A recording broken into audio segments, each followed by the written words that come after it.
Welcome back to our series on budget-friendly staging tips, and today we're talking about decluttering.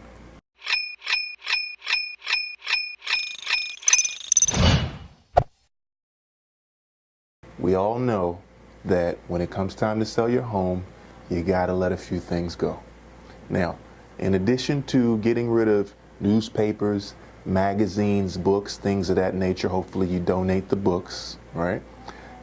You gotta be able to let go of things that don't meet the particular aesthetic of the home when we're setting things up.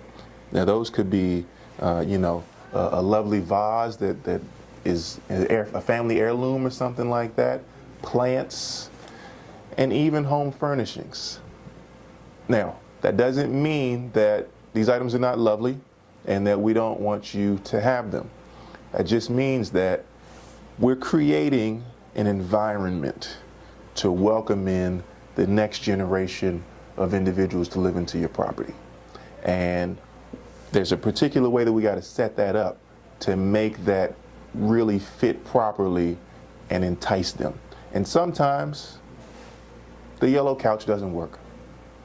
Sometimes that tall stack of magazines about planting and gardening just don't make sense at the kitchen table. But that doesn't mean there's not good information in there, okay? So you don't get rid of those. You put them in a box and we'll give you a nice storage area for them to go.